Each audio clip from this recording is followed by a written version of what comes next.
In this presentation, I'm going to share with you 6 secrets for growing your YouTube channel. For several years, video marketing has been on the rise. Consumers today spend billions of hours every day watching videos. If you want to leverage the power of YouTube, the world's second largest search engine, here are 6 secrets to help you do that. Create your videos based on a single topic or keyword. Similar to a blog post, you need to identify the keywords you want to target when you are planning your video. Picking a keyword before you create your video will allow you to better plan the content you want to share. Another reason to choose your keywords beforehand is so you can incorporate them into your video script. Repeating your keywords multiple times will help you rank higher. Optimize your title and description.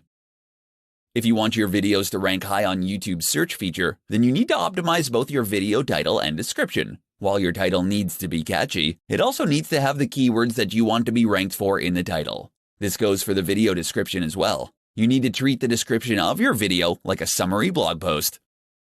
Leverage YouTube cards.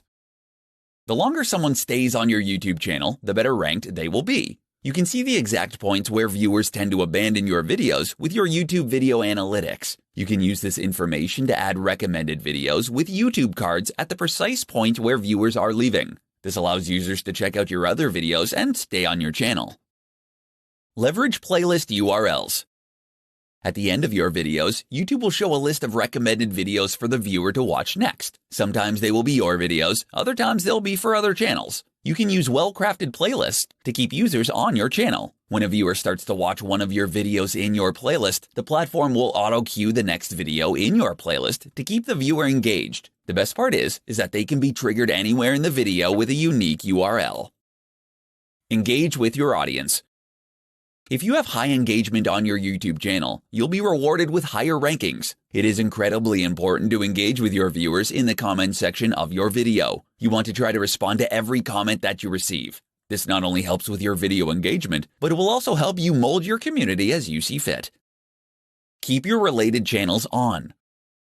One of the biggest mistakes you can make is turning off YouTube's related channels feature. When you turn off this feature, you end up removing yourself from YouTube's recommendations. This means that you will lose the network's effect that makes YouTube the powerhouse that it is.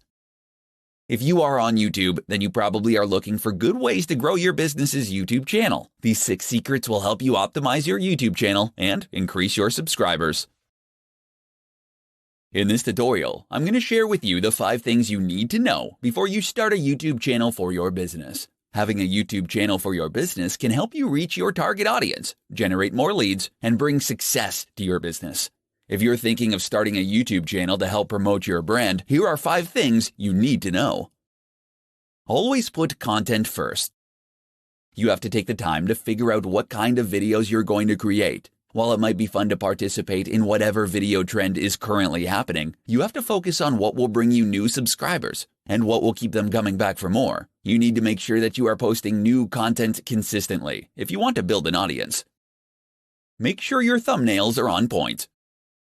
When you make sure that the thumbnails displayed on your channel are on point, you can significantly improve your video views. However, if you get it wrong, it will end up turning people away from your channel. You want to make sure your thumbnail is clear, simple, and immediately catches your viewers' eyes.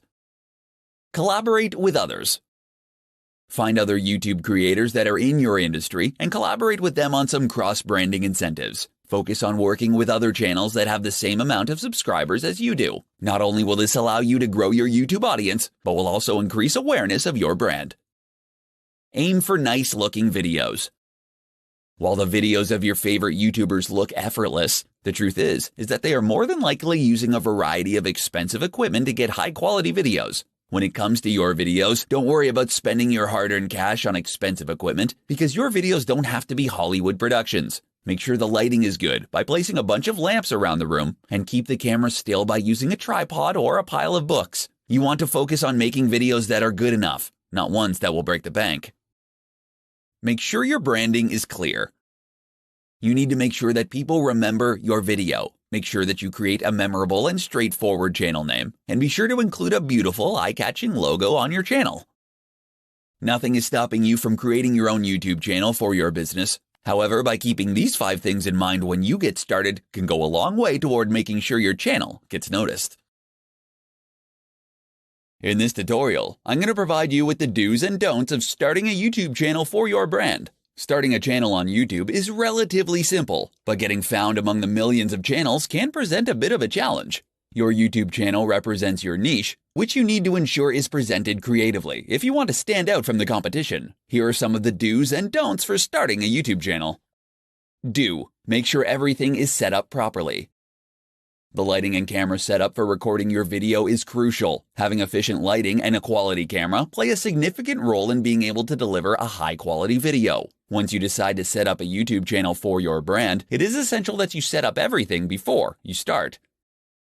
Do: collaborate. Collaborating with other professionals in your industry is a great way to expand the reach and target a broader audience across the platform. Talk with other professionals in your niche and ask them if you can host a guest video for them. Collaborating in this manner to cross-promote products can help you reach more of your target audience. Do: tag your videos. Tagging your videos is incredibly important if you want to attract an audience. Take the time to research appropriate keywords that are searched for often concerning your niche. Tag your videos appropriately to attract more high-quality subscribers to your channel. Don't: publish all your videos at once.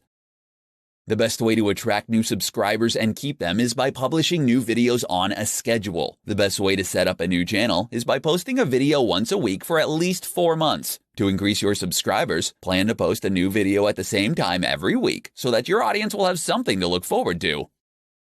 Don't neglect the audience engagement. If you want to grow your channel and be seen as an authority in your industry, it is imperative to interact with your subscribers. Don't fail to reply to comments left on your channel and take any feedback you receive to heart. Don't publish low-quality videos. Your YouTube channel is a product of your business and represents your brand. Publishing low-quality videos to your channel will reflect on the standards of quality that your company holds. Having poor audio, lighting, or camera work will drive viewers to another channel. Utilizing YouTube to promote your business can be very lucrative. To ensure that you have the best chance for success, be sure to take these do's and don'ts into account when you're setting up your YouTube channel. In this presentation, I'm going to provide you with 5 tips that will help you improve your YouTube search rankings.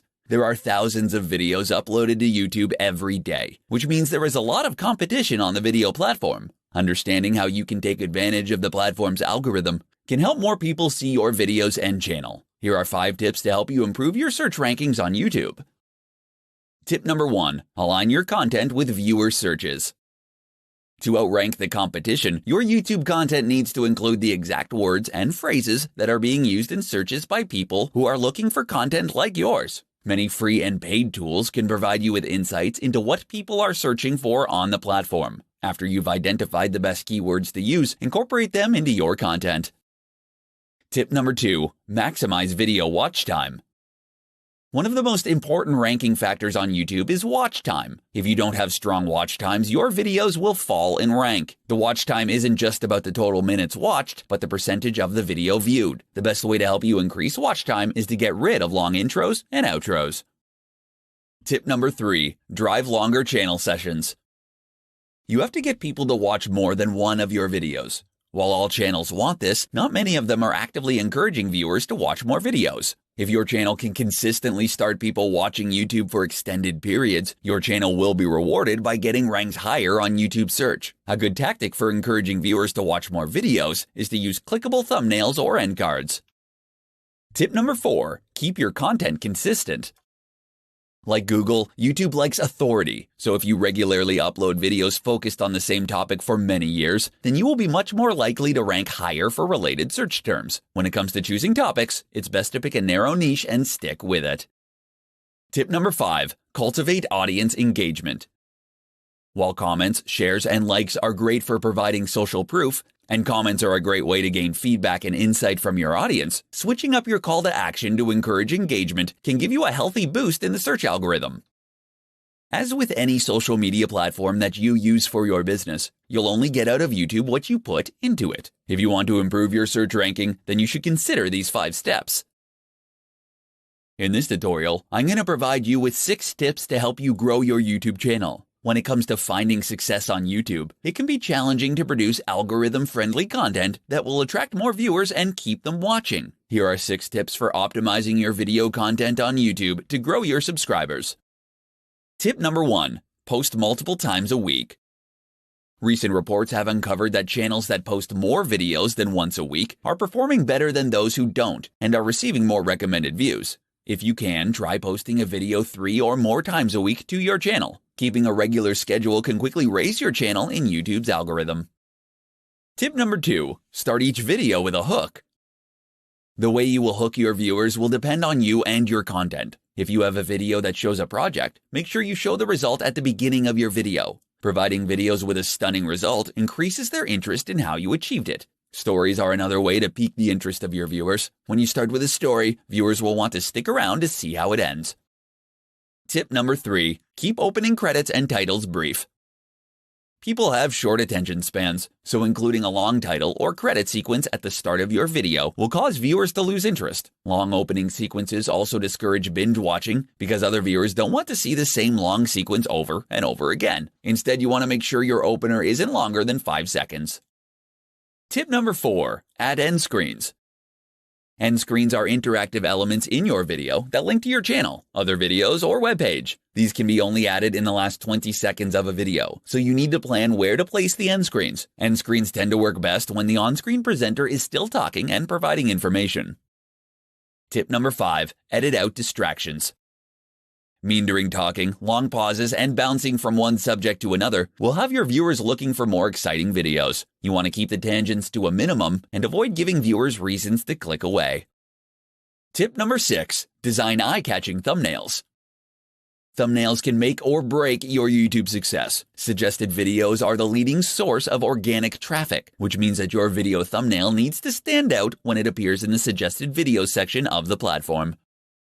If you want to grow your YouTube channel, then you need to develop content that keeps your viewers and algorithm in mind. These 6 tips can get you well on your way to creating content that will help you grow your YouTube channel. In this presentation, I'm going to share with you 4 ways to create a popular YouTube channel for your business. With close to 1 billion unique viewers every month, YouTube has become an excellent tool for marketing your business. However, if you don't have the viewers or your viewers haven't increased in a while, then it might be time for you to rethink your strategies. Here are 4 ways that you can create a popular YouTube channel for your business. Design your brand. You'll need to determine what the overall theme of your videos are going to be and how you want your YouTube channel to be known. With the massive influx of video being uploaded to YouTube every day, you need to make sure that your videos have a unique quality that will make them stand out from the crowd. The name of your YouTube channel should also incorporate what kinds of videos your viewers can expect from your channel. It will also help to include your business logo that will help to attract and keep people's attention. Produce quality videos. While you may produce extremely creative videos or thought-provoking, if the production value of the video is low quality, no one will continue to play it after the first few seconds. Do yourself a favor and invest in a high-quality camera that can capture videos in HD. Luckily, many of the smartphones on the market today can do this. If your YouTube channel primarily uses graphics, make sure to use a video editing program that is recommended by the professionals. Complete the description. Make sure that you are completing the description for each video and are optimizing it with relevant keywords. The description is where you can freely state anything you want about the video. The description allows viewers to know more about the video before and after watching it. Not only is giving complete information professional, but it also lets your viewers know that you are serious about what you are doing. Work on your tags. The tags allow your videos to be categorized and appear easily in YouTube searches. Make sure that the tags that you use are relevant to your video. Avoid using popular tags that are currently trending on YouTube. If your video is about making cookies from scratch, put that specific tag first, followed by the more generic ones. If you want to increase your popularity on YouTube, then you need to focus on creating the best YouTube channel as you can. Utilize these 4 techniques to create a popular YouTube channel. In this tutorial, I'm going to show you 5 tactics to get more subscribers on YouTube. If you want to gain the attention of YouTube's algorithm, then you need to have a lot of subscribers to your channel. Even though Facebook, Snapchat, and Instagram have stolen the social media spotlight over the last several years, YouTube is still an incredible marketing channel for any business. If you're just starting to build your YouTube channel, here are 5 tactics for getting free subscribers on YouTube. Start promoting your channel.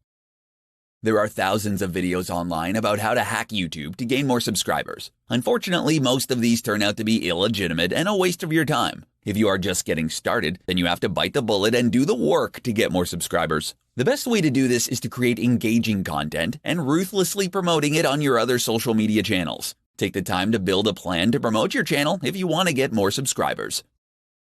Create frequent content.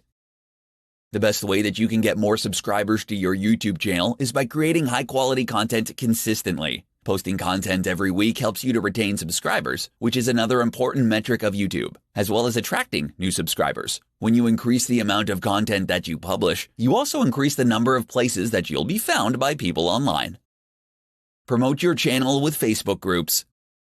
No matter what topic you're interested in or what business you have, you can find a group on Facebook for most topics. Find relevant groups by searching a keyword in the filter of groups in the search bar. Narrow down your list to 10 to 20 relevant Facebook groups, and then add a comment to the discussion telling people about your YouTube channel. Create searchable titles.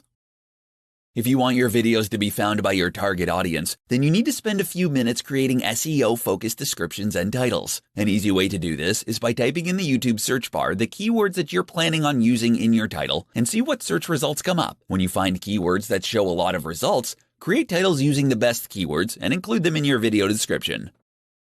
Create playlists to convert searchers to subscribers.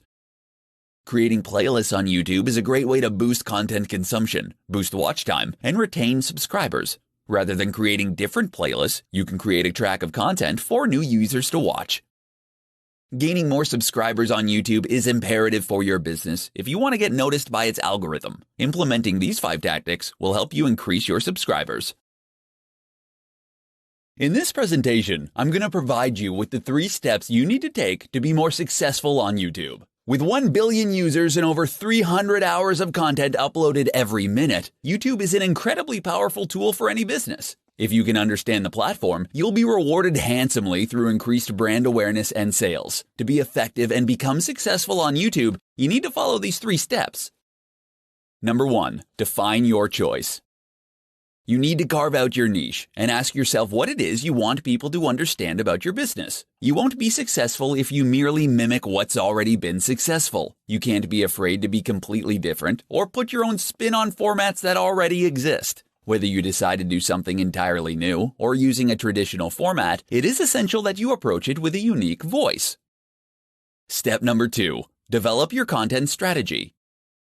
One of the biggest mistakes that you can make when you consider your content for YouTube is that a viral video is the only YouTube strategy that is effective. Successful brands know that to grow their channels, they need to create new content continuously. You have to have structure and a solid strategy behind your YouTube content, or else your channel will be nothing more than a place to dump videos. Step number 3, collaborate with the community.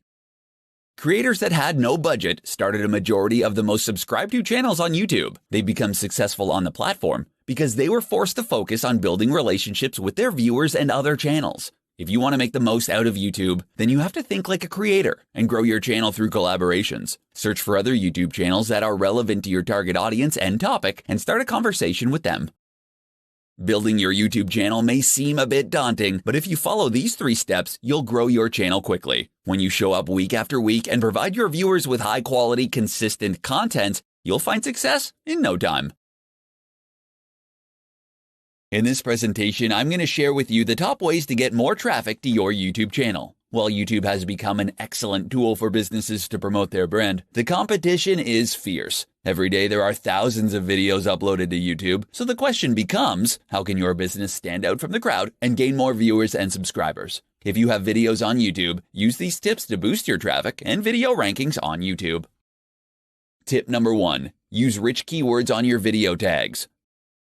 The more keywords that you put in your videos, the more opportunities that you have for people to find your video. For example, let's say your video is about peanuts. If you only use the word peanuts as a tag, then your video may appear when that keyword is searched for, but if you insert a network of related keywords, you can open a huge door for people to find your video. Using the tags field correctly and adding as many relevant tags that you can think of will help you get more traffic to your channel. Tip number 2. Transcribe your videos and post it to your video description. Websites can't accurately fetch keywords that are spoken in videos, so for the time being, written keywords are still a significant factor when it comes to video rankings. If you have a presentation video, transcribe your words to get lots of SEO juice to increase your ranks. Paste the transcription into your video description field and watch your traffic grow. Tip number 3, insert keywords into your titles. YouTube is right behind Google in terms of search engines. This means that the majority of people will find your videos through keywords. One of the most significant factors in video placement for keywords is having them in your video title. So you want to make sure that you place keywords that are relevant in your video title. Tip number 4, direct tons of links to your video.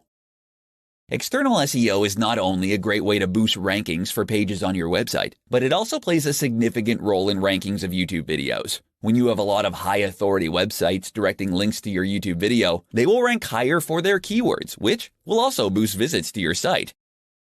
Every business wants to increase the traffic to their YouTube channel. With these 4 tips, you can bring more traffic to your videos and expand your brand authority. In this tutorial, I'm going to share with you 4 strategies for creating a branded YouTube channel. Believe it or not, there was a time when businesses and marketers shied away from publishing content on YouTube. These days, however, YouTube has become a prevalent platform for companies to promote their brands. If you're interested in developing a YouTube channel, or your current one requires a facelift, these 4 strategies will help you get started with the process. Avoid overcommitting.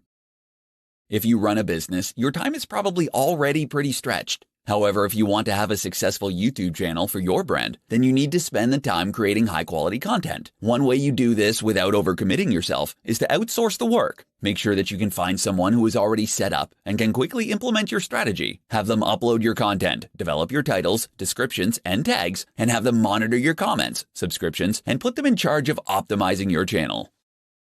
Don't just repurpose old content.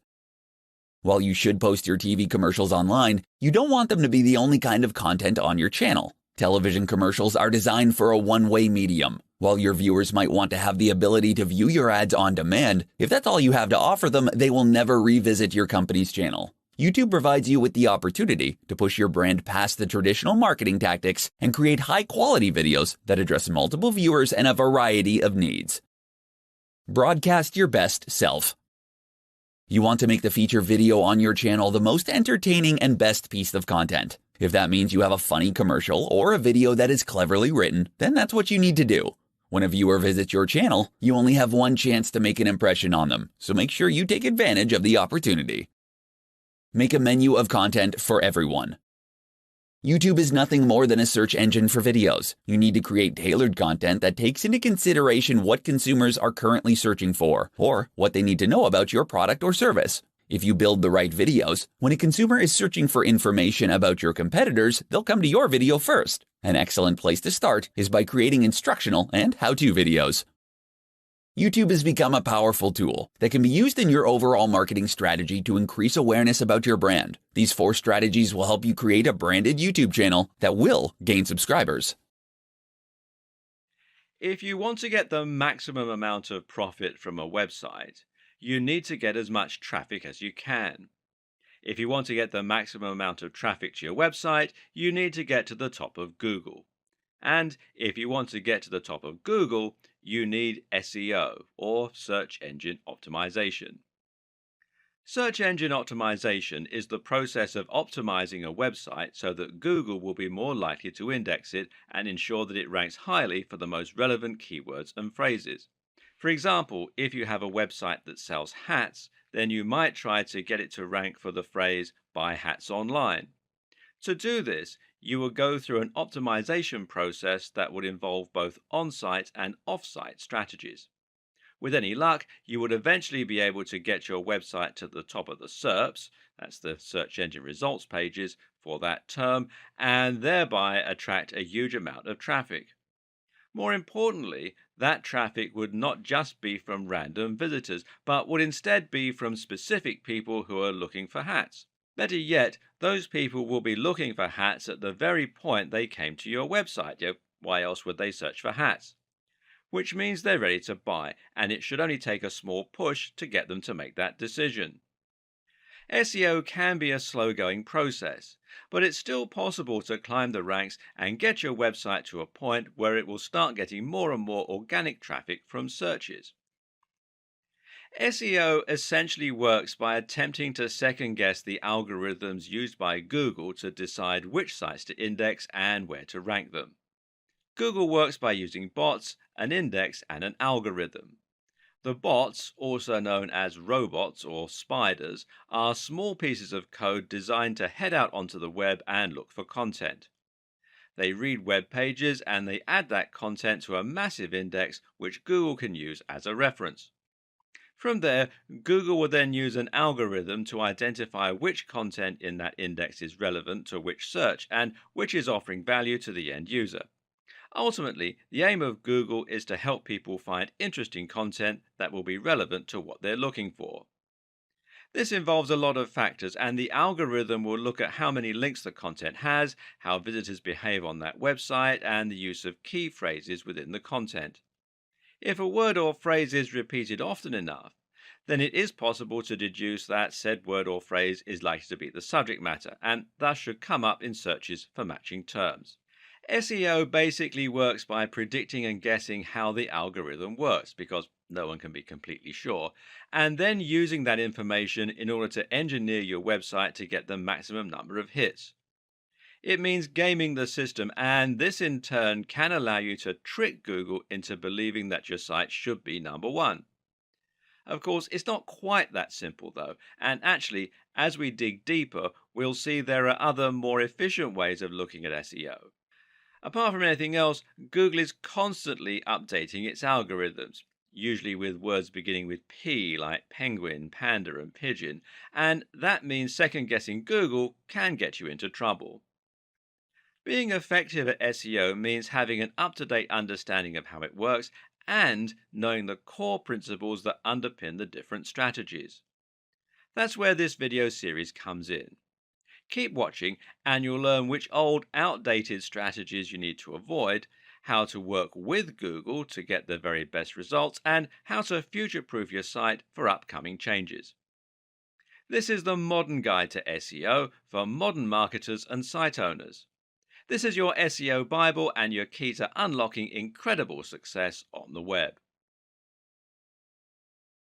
In the last video, we talked about the basic strategy you'll use for your on-page SEO. But what about link building? How has that changed in recent years? Once again, the key is to focus more on quality rather than quantity. If you once had 1,000 different links all coming from low quality websites, this could now actually stand to hurt your SEO as it will look like link spam.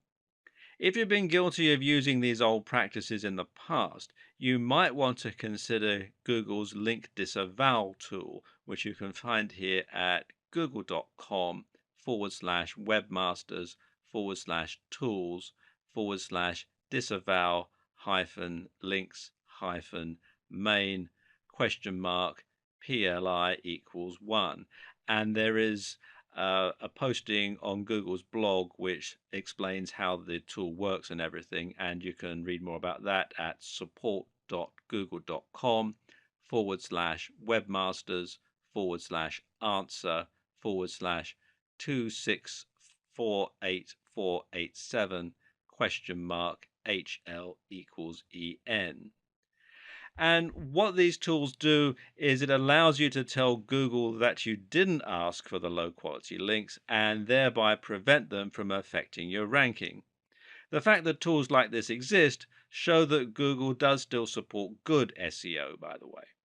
Once you've removed all your low quality links, you need to start looking for high quality links. Which ones are those? Simple. They're the ones that follow all of the advice that we gave in the last video on on-page SEO. These should be sites that are relevant to your niche stroke industry, but also ones filled with the very best quality content and which seem to have an entirely engaged user base. In other words, look for the very best sites in your niche. Make your site as good as theirs and then approach them for a link. The sites that Google will rank highest for a particular search term are the ones that appear the most relevant and that have the best content and the best design. At the same time, though, they will also be the ones that have the most trust. This means Google considers them an authoritative resource and expects the information on their site to be accurate and well written. This is something that sites like Moz have tried to quantify with terms like trust flow. However, there's no defined method of determining a site's trust, and instead we have to infer the best strategies for building trust, as usual. What we do know is there are some sites that Google trusts absolutely implicitly. These are sites like harvard.edu, BBC News, etc. And how does it know it can trust them? Well, the current understanding is that Google will trust sites which either have a very well organized brand name, like the BBC or The Verge, or sites that have .edu or .gov domains. So, how can the rest of us thrive? Well, simple. We try to get links that come from those highly trusted resources. If you were able to get a link from BBC News, for example, this would absolutely transform your success. You would find you got hundreds of thousands of visits to your site simply from people clicking on your link, and this would result in hundreds or even thousands of dollars in AdSense and sales overnight. Meanwhile, if the content that was linked to was good, thousands of these people would post your link and share it. And more importantly, Google would sit up and take notice that the BBC had linked to your site. A highly trusted authority is linking to your site, suggesting that your site is also a highly trusted authority. This will be worth more to you than a million links you bought, traded, or posted on link directories. If you can't get a link from the BBC, then where can you get a link from that will have a similar result? Unfortunately for many of us, it's nearly impossible to get a response from a massive site like the BBC, unless perhaps we have a newsworthy story and a useful contact. And so we're going to have to look elsewhere. A good place to start is with the Google News section of the SERPs. If you search for something like election results during an election, then you'll find that a few results are highlighted at the top of the page with an image and a snippet of text, as you can see here. Now, if you click here on the News tab, you can find more news and stories. Now, these news stories aren't manually curated, but are rather selected from sites that Google trusts. If a site is in Google News, then it's a pretty sure sign that that site has made it, especially in a competitive niche. And thus, it shows you exactly where you need to be getting your links from. If you can get links from any of these sites, then you're going to get almost the same boost as you would get from the BBC, although to a lesser degree. But how did these sites make it so big? Perhaps they got links from the BBC, in which case you're getting some of the benefit via their link to you. And the same thing would happen if they had a link from a site that had a link from the BBC. Try to think of this as a game of degrees of separation. You might struggle to get in touch with the very biggest authorities on the web, but if you can indirectly trace a link back to a big site, then you'll enjoy more love from Google the closer that relationship is. Chances are that you already know what the biggest sites in your niche are. These are the sites that are household names and that everyone goes to when they want information on your subject. Chances are they're also the same sites that end up in Google News. And because they're so big, they've probably got links coming in from other big sites. So, how do you get these big sites to answer you so that you can get some benefit from their links? And seeing as you're no longer allowed to buy links or do link swaps, how do you get them to link to you? Well, generally, the answer that most SEO experts recommend is using guest posts. A guest post is like a link swap, except that instead of swapping a link for a link, you're swapping free content for a link. Your job is to scope out sites that might be responsive to a message from you. Look at the type of content they publish and then write a post that's along the same lines. You then contact the site owner by email and show them your content, asking if they would like to publish it. The deal is that they can publish your post, but only if they include a link back to your site in exchange. They can do this by putting your link and bio in an author box, or they can do it by including your link naturally in the content of the article. By embedding the link this way, you make it look a lot more natural and you can send even stronger signals about the topic of your post. And remember that it's also highly important for the topics of sites linking to you to match the topic of your site. And this way, you're not only posting on a site you chose in your niche, but you're also filling it with a directly relevant post. This is a fantastic way to build links, but there are a few caveats. The first is that you still need to be careful. Matt Cutts, who used to work on Google Search, has made it clear that the overuse of guest posting can still lead to penalization. This is still a form of link manipulation. Likewise, you need to be careful about constantly using the same anchor text and generally being predictable. Mix it up. Finally, consider that it will still be hard to get an answer from top influencers in your niche. The solutions include making sure that your content and the sites you're linking to are great quality so that the creator will be happy to be associated with them, delivering real value in the guest post, spending some time developing a relationship first, perhaps by sending some emails and maybe by leaving some comments on their blog, starting relatively small and working your way up. Look for blogs that are just ahead of yours. Each time you succeed, your site will get bigger and you'll be able to approach a slightly bigger influencer next time. Use your existing contacts. Maybe you have a friend who owns a blog. Network in person. And for making a big impact, nothing beats the power of actually meeting a blogger or a site owner in person and making a connection that way. Go to SEO networking events and generally don't be afraid to pick up the phone. A key lesson to apply to pretty much every aspect of SEO is not to get carried away when you find ideas that work. For example, just because quality is key, that doesn't mean that you need to disavow every low quality link and only ever build links from the top sites. Why? Well, you guessed it. It looks unnatural again and actually looks like manipulation. Take a look at sites like the BBC and you'll see that they have a huge and highly diverse link profile. They'll have links from massive sites but also tiny spam sites. When a site is truly successful, it'll lose control over all of its links, and this can be useful to make your links profile as diverse as possible. And one of the very best ways to do this is with link bait. Link bait is an article you've written specifically to try and get as many links to it as possible. How? One answer is to make your article a powerful resource, meaning that it will become a place for people to learn a particular subject matter. An example of this is the excellent guide to testosterone published on the art of manliness. This post goes much more in depth than many similar blogs on the same subject, and as a result, countless other articles have linked to it as a resource.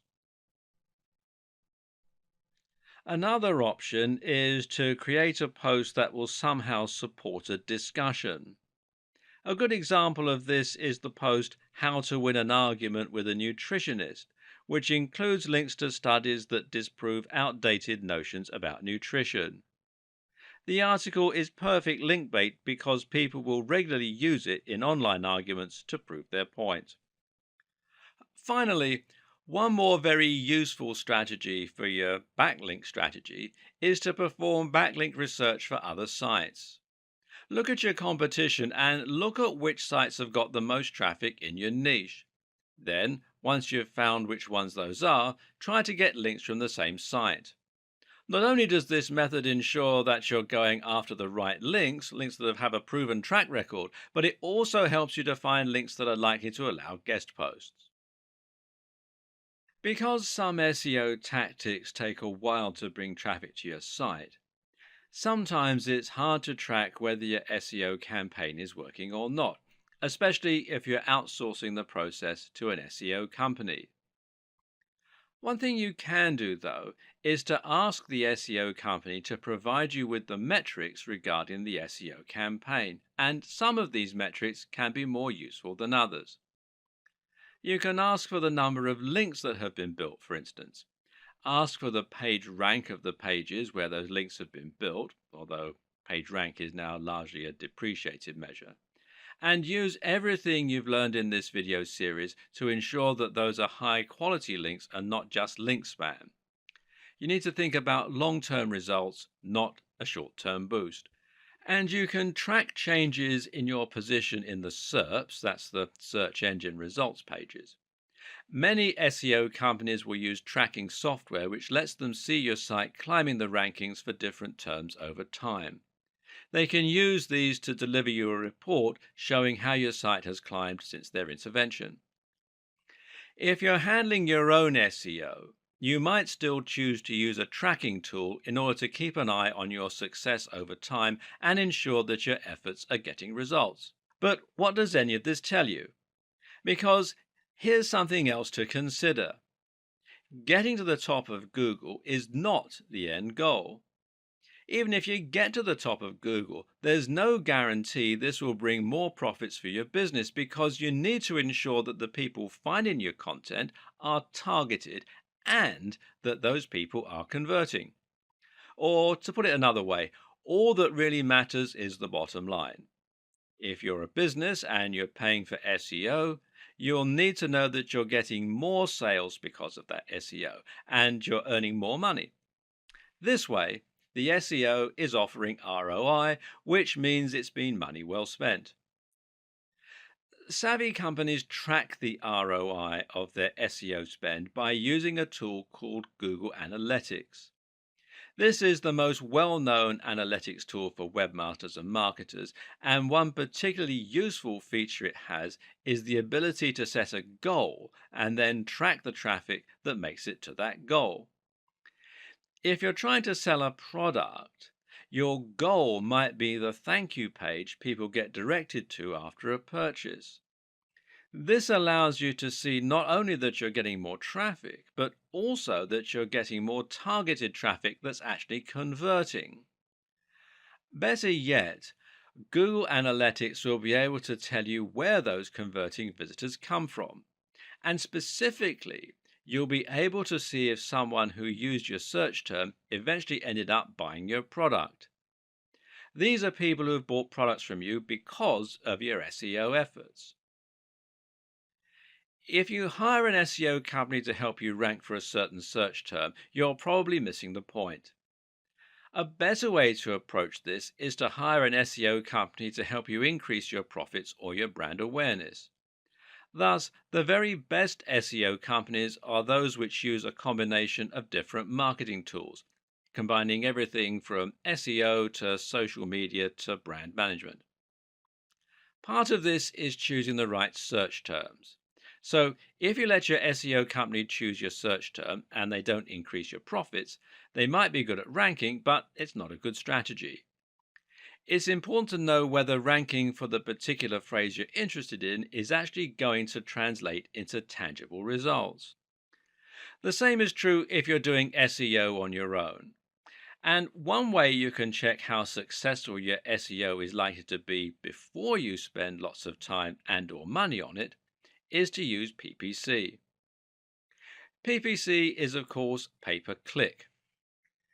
This is a type of advertising that involves paying each time someone clicks on an advert and visits your site. The two most popular PPC choices right now are Google AdWords and Facebook ads. It's equally important that you use analytics in your own SEO campaigns for the very same reasons. Good SEO is about constant iteration and seeing which actions are having the best impact on your tracking. Struggling to rank for a certain term? Then you can consider aiming for another one. Finding that people from an unexpected search term are converting more highly than those from other search terms? Then it might be time to switch gear and start trying to rank for that phrase instead. Setting up Google Analytics is thankfully rather simple.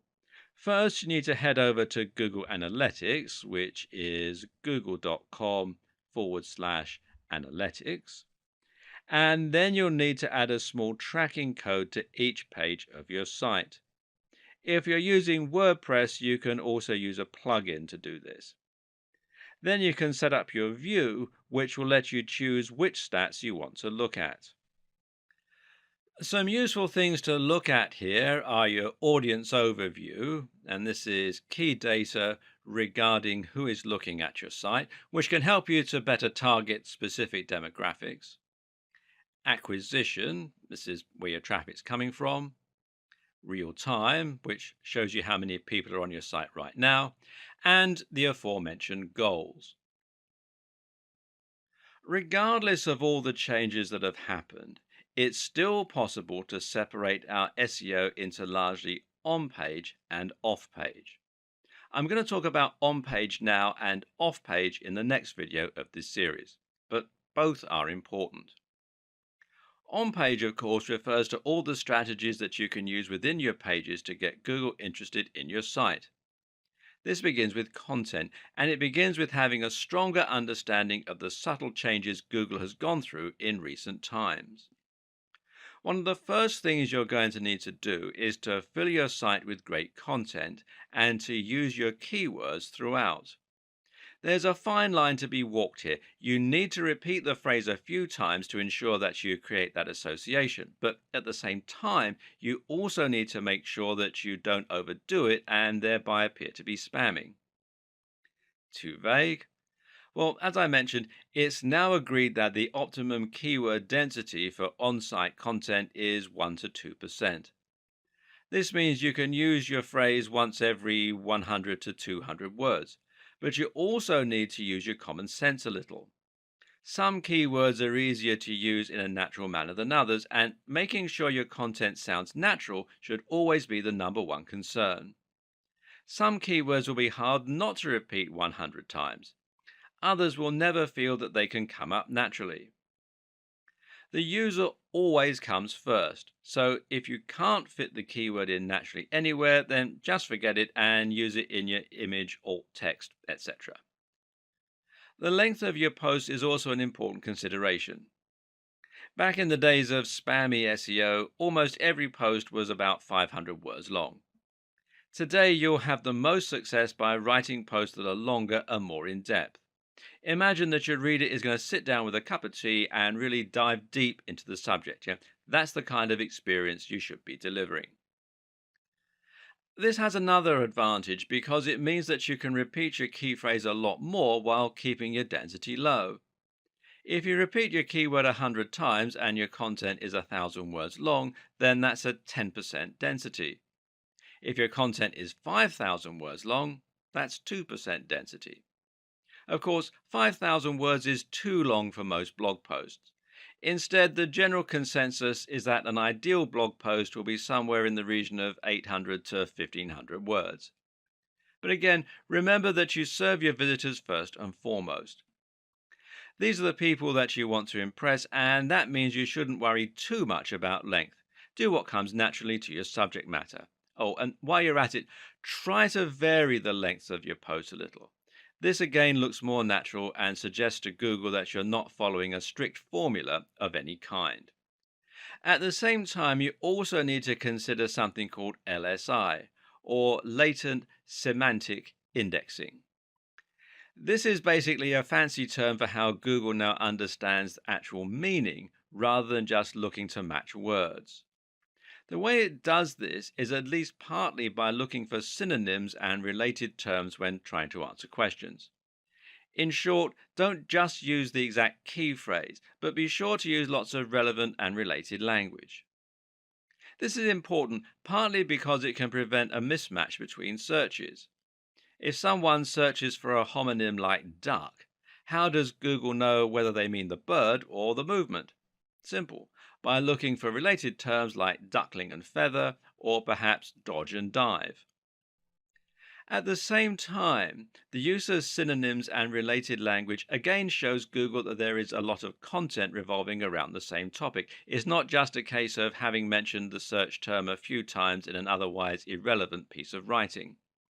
So, if you're writing about bicep workouts, then you need to make sure to include lots of related language like arms, triceps, dumbbells, training, weightlifting, etc. Doing this will confirm the subject matter of your site and will look a lot more natural and useful than if you just use the phrase. And for the same reason, it can also be a good idea to use variations on your key phrase and to have secondary search terms. For example, if your key phrase is build massive arms, then you should also try to include the terms build big arms, build big biceps, get big biceps, etc. Google now knows that this means the same thing, but won't be as likely to penalize you for keyword stuffing. It also makes you look like a better writer for your visitors. Essentially, try to keep in mind that Google no longer works by trying to match the search terms exactly in your content. You can see this yourself when you search Google. Search get big arms, and many of the results that come up won't actually include those precise words. Likewise, linking out to relevant sources might help Google to better understand the topic of your pages and posts, while also demonstrating that you're trying to provide extra value to your visitors. On that same note, you should also look at rich snippets.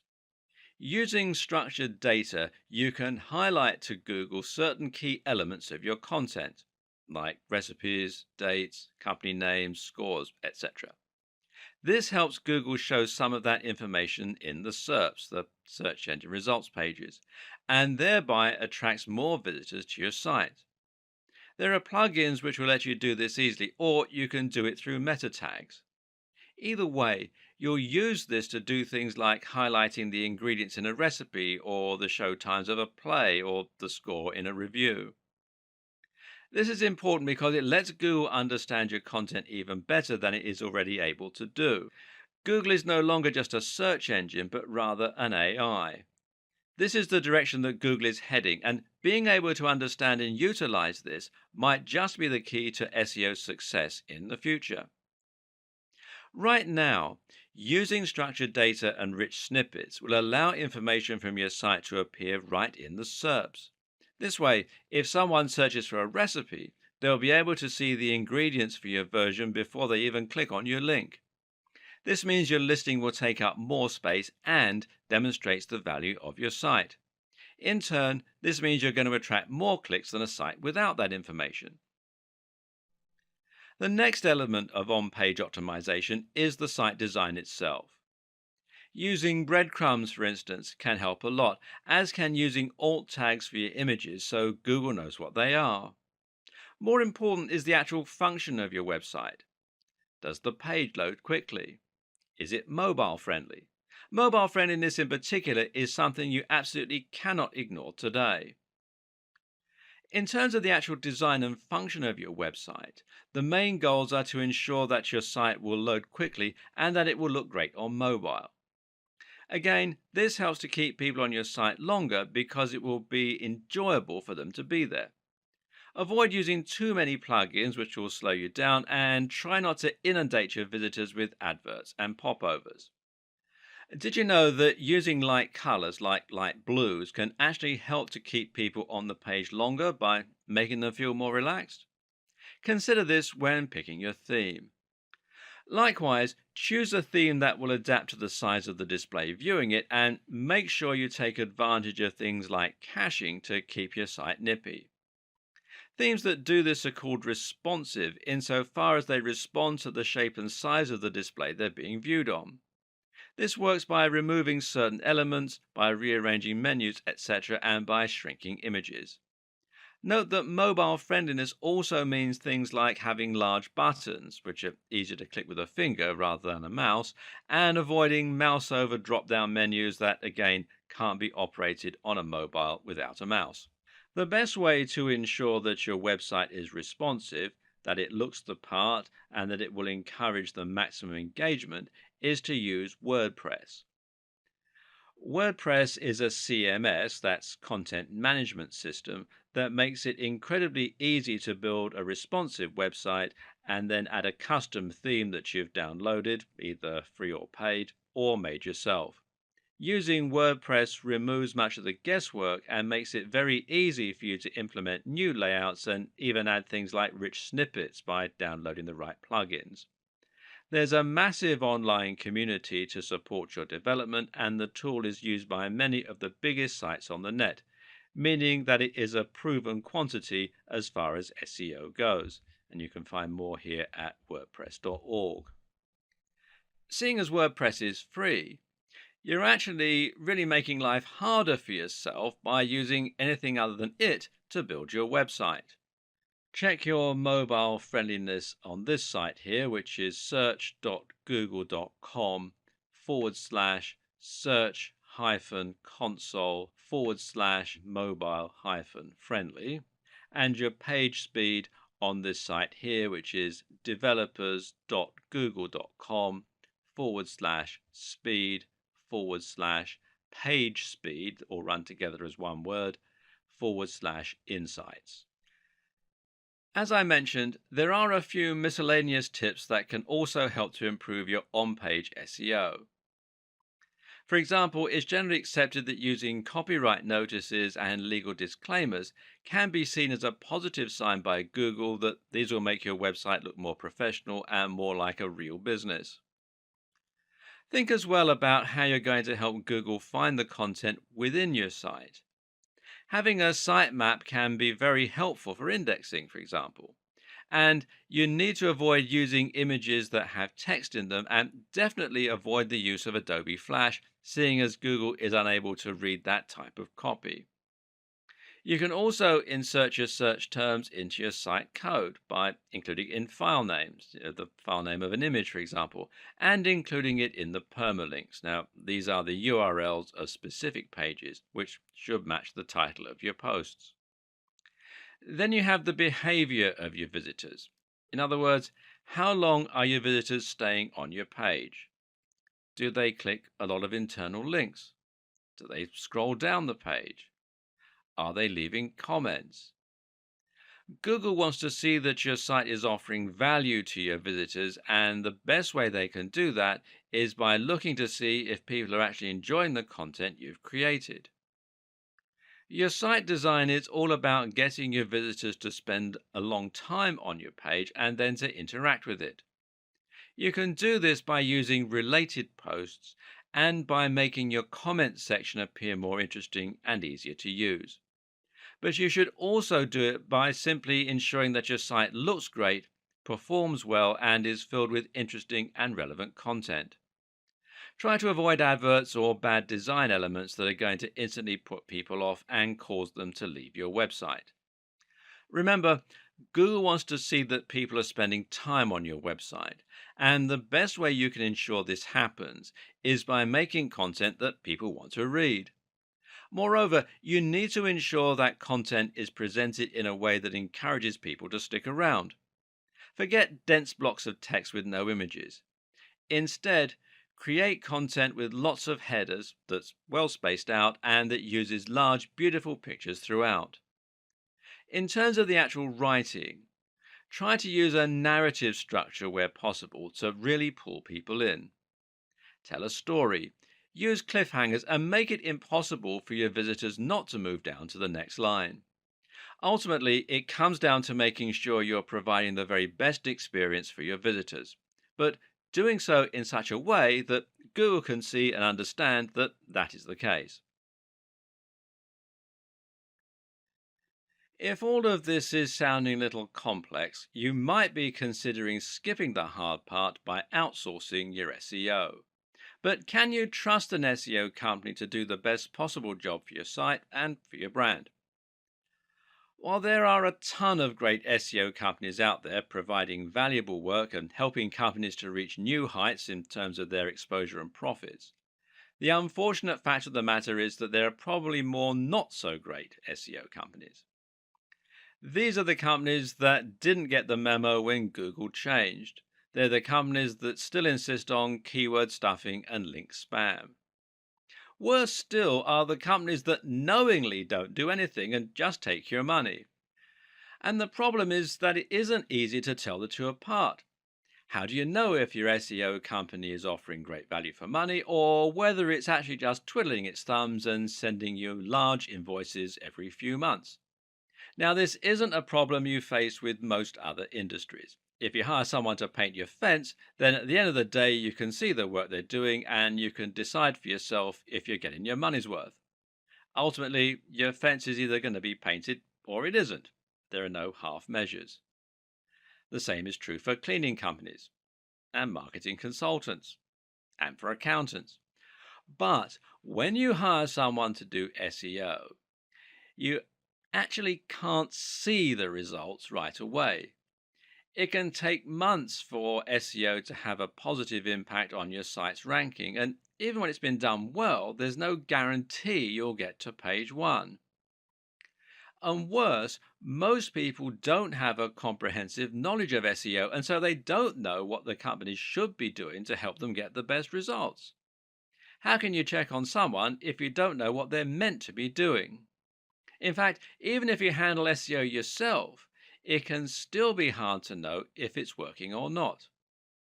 There are some metrics and tools you can use to measure how well your site is doing, though, and I'll talk about them in the next video. We're going to start this series with a little history lesson. Why?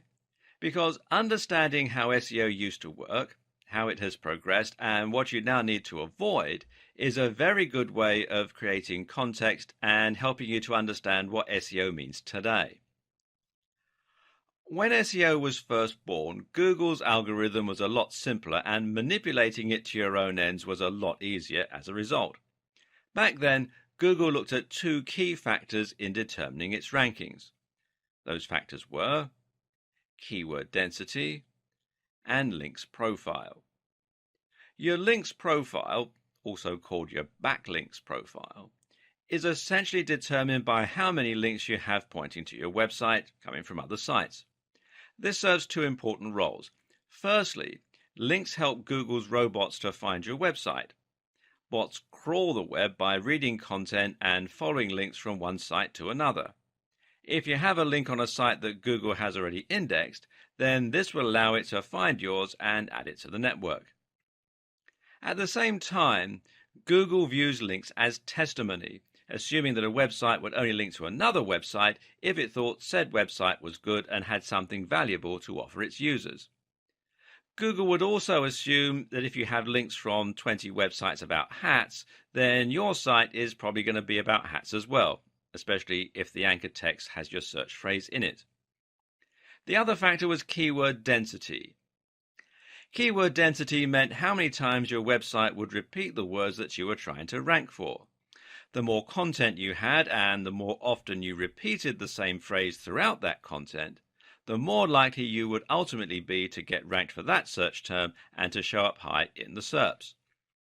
Of course, it was also important to research the keywords and to make sure they were actually being searched for. For this, marketers could use Google's keyword research tool in order to check the volume of searches and to get an idea about how much competition there was.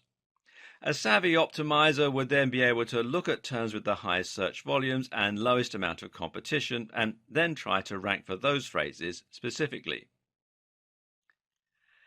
This simple algorithm makes a lot of sense in theory and should have helped Google to find content that people will be looking for quickly and easily. It would read the content in order to see which site was the most relevant for that term, and it would look at which sites had the most links from other websites. But the problem was, people eventually cottoned on to the way this worked and began to take advantage of it. Search engine optimizers realized that all they had to do to get to the top of Google was to create as many links and as much content, with keywords, as possible. So webmasters began to spam link directories and content farms, submitting their links everywhere they possibly could. They began to pay other content creators to place links on their pages, and they would also trade links. Most websites ended up with a massive list of links somewhere on one of their pages, and these would just be other random sites that had contacted them and asked to exchange links.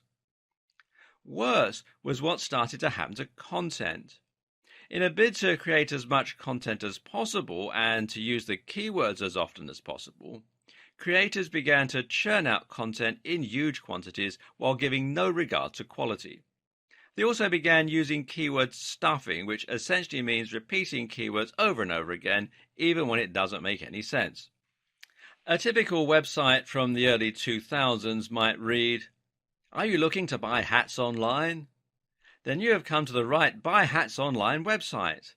This is the best place to buy hats online for anyone who wants to buy hats online, Carolina." As you can see, this content is completely nonsensical and will be highly off-putting for any real visitors looking to make a purchase. And then it got worse still. Creators began to actively steal content from other site owners and spin it in order to make it unique. Now, Google won't rank duplicate content, otherwise it would risk making every search result identical. So, content spinning, as it came to be called, essentially means that you're taking an article or a blog post and using software in order to exchange many of the words for synonyms. So a sentence that read, "These are the softest, warmest and most attractive hats on the net," would become, "These are the most comfortable, most insulating and most beautiful hats on the web." And because the site owner didn't have to write that content themselves, this meant they could publish thousands of posts in a short space of time and bomb Google. Well, that's the theory at least. The reality is that, unfortunately, most spinners do this instead. These is the squitty-ish, hottest and very best beautiful hats on the fishing net. Again, it's just gibberish. So, by placing thousands of links on other sites, using their keywords as the anchor text, and by filling their sites with tons of useless content, website owners were able to get themselves to the top spot of Google. This system was so easy to abuse that some people could even get completely unrelated websites to the top of specific SERPs against the owner's will. You could make it so that searching for Big Idiot would bring up a picture of your friend, for example. This was called a Google bomb. Obviously, this started to make a mess of Google's results, and so Google had to adapt and get smarter. Because of all the abuse we talked about in the last video, Google had to change and adapt to maintain its spot as the #1 search provider. And to do that, it had to clamp down hard on those who were gaming the system and penalize sites that were cheating to get to the top spot. It did this by looking for obviously spammy strategies and de-indexing or downgrading the sites. So, sites with keywords in their URL no longer enjoyed the same advantage. Sites with huge numbers of inbound links from low-quality websites were de-indexed. Sites caught buying links were de-indexed. Sites that stuffed keywords were severely punished. Sites that had lots of backlinks with the same anchor text were treated as highly suspect, and the list goes on and on. Meanwhile, Google started to show preference towards sites that were longer, that linked out to other quality resources, which previously would have hurt your SEO, and more. These changes came in the form of algorithm updates, which had recognizable animal names and which got a lot of press from the internet marketing community at the time. These were Penguin, which was designed to reduce the effectiveness of unnatural backlinks, and Panda, which was designed to favor sites that looked high quality. Google doesn't want a website owner to be able to artificially climb its SERPs. Rather, Google wants websites to climb the ranks only when they're genuinely valuable and popular with the audience. It wants to see natural, organic links that you haven't paid for, and it wants to see deep, relevant, and interesting content. The old techniques that were once used to spam Google became known as black hat SEO, and the industry entered a dark period. It's hard to overstate just what the impact of these algorithms changes had on the SEO industry at the time, and on countless other industries as well. These changes ended up completely de-indexing massive websites overnight. Sites that had followed conventional wisdom to get to the top spot on popular search were now completely de-indexed, cutting off the vast majority of their traffic and sales. This led many to proclaim that SEO was dead, that it was no longer possible to game the system because you would be penalized for buying links or for stuffing keywords. And even if someone could break Google's new algorithm and work out a new way to game the system, it would only be a matter of time until Google changed its algorithms again. The industry as a whole was in trouble, and SEO became a dirty word. Many people felt that SEO and black hat SEO were synonymous, and more people began to turn to social media for marketing, with the likes of Facebook and Twitter massively on the rise. But was SEO really dead? Not at all. It was just going through a metamorphosis. SEO is not the techniques we use to get our sites to the top of Google. SEO is simply the objective of getting to the top of Google. Any technique you use to try to get more attention from Google could be considered SEO. So, if Google wants us to create a high quality website, then creating a high quality website becomes SEO. The hard part is just unraveling what Google's idea of a high quality website should look like. Keyword research is still useful, for example, but we now know that Google doesn't want us to overly stuff our websites with those search terms. Instead, the recommendation hovers at around 1 to 2% keyword density. So, if you write a long article and include the search term a few times, that should be enough, as long as it's also in your code a little or in your file name. It's also worth noting that Google looks for keywords in specific places in your content and gives those extra value. Google will consider it a strong sign if your keywords are used in your headers or in the first paragraph of your content. Google also looks for synonyms, though, and related language, which is something that we'll discuss more later on. And it no longer cares about how many links you can get. It cares far more about how high quality those links are. So, if your links are from lots of highly trusted websites, then you'll find it does great things for your ranking. Google is also now looking at things like bounce rates, how long someone spends on your website, and it's looking at how your site renders on mobile and how quickly it loads. You can now get penalized for typos and mistakes. And Google is also looking at social sharing signs. If you have lots of plus ones from Google Plus, for example, then this can have a large positive impact. In short, Google is looking for signs of quality, relevance, and great design. At the end of the day, Google does not care about you as a content creator. You're not Google's customer. Google's customer is the end user who searches for a key phrase because they want to get relevant information or find the answer to a question. So, if you forget the specifics and instead make your aim to deliver high quality content consistently targeted towards a specific subject matter, then your goals will be aligned with Google. That means Google will want to share your content with its users. And it means that each update and change Google makes should actually benefit you as a creator. This is what good SEO is about today. Forget trying to trick Google and instead think about your users and think about working with Google. Good SEO means forgetting SEO and concentrating on your user. It also means forgetting SEO insofar as you're going to be trying to merge your different marketing strategies to create one bigger approach. It means trying to write amazing posts and share them on SEO so that you get more links, and it means writing great content that keeps people on your page longer. Stop thinking in terms of SEO and social media marketing, and instead think about your SEO in terms of content marketing. Regardless of your strategy, there is no doubt that content is absolutely the most important asset when it comes to attracting traffic and impressing Google. But just what is content marketing?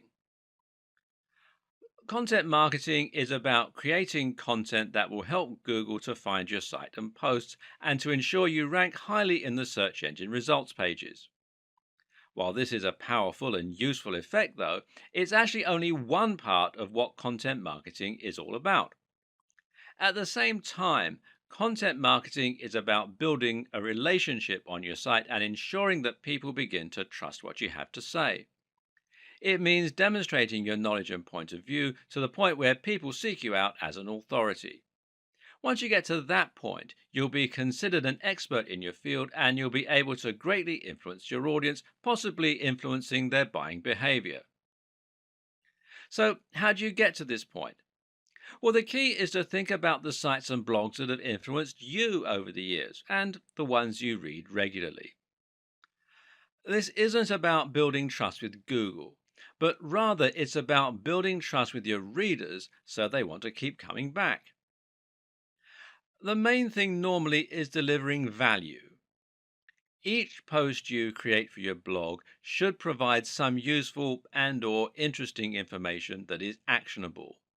At the same time, it should offer something that isn't available elsewhere and it should be in-depth and comprehensive. This differentness is incredibly important and is something that all too frequently gets overlooked. If you're trying to stand out in a crowded niche, say the fitness niche, then it's not enough to simply write posts on how to get abs or how to lose weight. There are countless articles out there with the exact same title and subject matter. Instead, you need to concentrate on offering something that will be different, which might mean writing about an entirely new training method, or it might mean writing about something that examines the psychological motivation to train.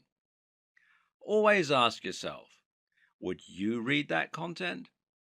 Meanwhile, you need to be consistent in posting this kind of content and you need to be smart with your branding. Your brand needs to evoke your mission statement and your ethos. People should know from your website design and logo alone exactly what kind of subject matter you're likely to deal in and what they can expect from your site. This is also how you can build brand recognition and a consistent image across different forms of marketing, including on different forms of social media. Write for a specific type of person and try to make your brand into a movement with a clear objective. That way, people can actually get excited about you and will really get behind what you're trying to do. But the main goal is to offer consistent value and to become a source that people can start to trust. That way, when someone searches for an answer to a question, they might read your post and be impressed. If you then come up in the search results again, they might recognize you and be more likely to click your listing over the rest. Then they might decide to look around the rest of your content after they've been impressed a few times. Eventually, you'll become their go-to source for answers in your niche. Well done. You just won at content marketing. The key is to consistently deliver value so that people come to your site for answers. And this is also, ironically, what will get other good sites to link to your site. This is the perfect example of emergent SEO. In this case, you're working with Google by writing amazing quality content, and Google is rewarding you. This is how you truly grow in an organic way. And content marketing like this also makes a lot of sense from a business perspective. That's because people will be much more likely to buy from you if they recognize, know, and trust your brand. We've covered an awful lot of ground and even speculated at what the future of SEO might entail. At this point, you may be wondering where to start and how to put everything you've learned into action. So let's simplify for a moment, shall we? Here are our key takeaways. First off, Google is getting smarter to the point of becoming an AI with a lot of personal information about its users. Google is increasingly understanding what content actually means rather than just what it says. You should not try to trick Google. Work with Google to provide your users with the most relevant, well-informed and entertaining answers to their questions. Prove that you are trustworthy by connecting as closely as possible to high authority sites. Use structured data to further explain your posts. Don't keyword stuff. Write naturally using synonyms, relevant terms, and lots of nouns. Build a brand and focus on consistent quality. Post regularly and build the trust of your users with content marketing. Use guest posts and aim for the sites that have Google's trust already. Think of SEO as one small part of a much more cohesive marketing strategy. Combine excellent posts with social sharing and link bait. And finally, measure and monitor what is working and update your strategy on the fly. Another tip is to make sure you do your research and examine which terms to target before you set out. But even more important than that is to choose the right niche. This means picking a niche that has a large enough appeal to give you a big market, but at the same time, it means picking a niche that won't be too competitive for you to make any dent in. Look for subject matters that cater to a specific audience and that people can really get passionate about. And make sure that you are passionate about it too, because when you really love what you're writing about, all the high quality content, all the great connections, and all the consistency really come to the fore. Stop looking for quick wins and focus on building a trustworthy brand filled with incredible information. If you do that and you do just the smallest bit of marketing to give yourself a push, then Google's algorithm should do the rest and reward your enthusiasm. With what we've covered so far, you should now know everything you need to know in order to begin a modern and effective SEO campaign. The problem, though, is that, as we've already mentioned, SEO is something that is constantly evolving and changing. We already know that Google has a lot planned for its search algorithm in the future. And the first big change we can expect to see going forward is the introduction of a real-time algorithm. This means any changes made to your site's SEO might be reflected immediately in the search results. This is expected to affect Penguin predominantly, which means it will have the biggest influence on inbound links and whether your backlink profile is mainly made up of high quality links or spam. In this case, adding a spam link to your site could result in an immediate downgrade to your ranking. Likewise, though, the reverse could also be true. Using the disavow tool could help you to see an immediate recovery, while a very good link could result in an immediate boost to your site.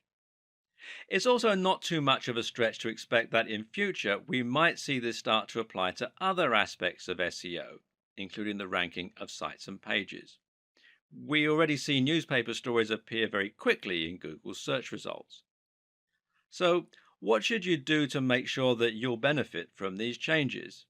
How can you future-proof your site in this regard?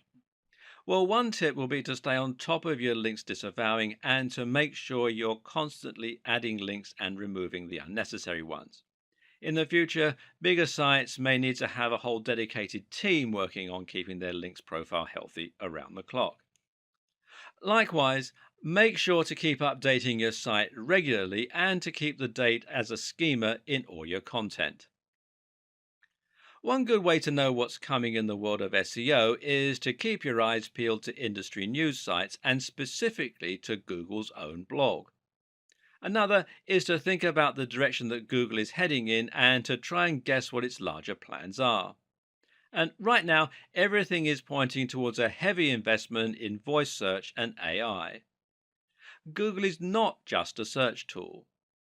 With the capability of reading and understanding human language, Google is an AI. And what's more, it's shaping the way we develop our content, whether we like it or not. And it is embracing this more and more with each new update and each new product. Google Now is the name of Google's assistant service that combines search, digital assistant, and all the data that Google collects about us into one incredible tool. This is the real reason Google had to move towards latent semantic indexing. It needed to understand the content rather than just look for matches.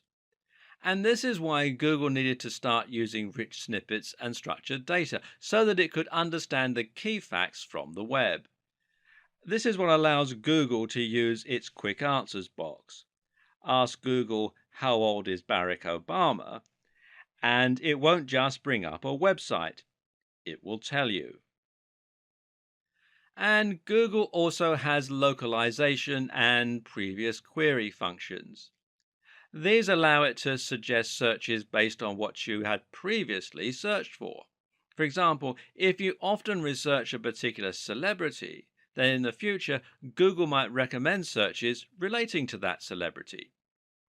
Google's personalized search also takes this into account, while its local search ensures that it will also be able to find results that are relevant to the area you're in. All of this combines when you use Google Now via voice search through Google Allo or Google's new Pixel phones. Here, you're able to conversationally ask Google what time it is, what the highest mountain in the world is, how high is it exactly, all that sort of stuff. This is the direction that Google is moving in, but what does it mean for the future of SEO? Will creators miss out when Google starts providing visitors with answers without them needing to visit our pages? For now, creators can start to focus on the Google Knowledge Graph, which is what powers many of the more complex components on the SERPs. Use semantic markups to ensure that Google will be able to find the answers to your questions. Build authority so that Google will know to trust your site, and try to use nouns in your language to make it machine readable. Being featured in Wikipedia is also thought to be useful for KGO, that's Knowledge Graph Optimization. Linking out to quality resources is also thought to be good for your KGO. Will you gain visitors from being featured in the Knowledge Graph? Well, perhaps not. But this is certainly an indication that you've gained Google's trust, and that can do a lot to help improve your brand awareness and to gain more trust from the users as well. For those reasons, it's certainly a worthy goal.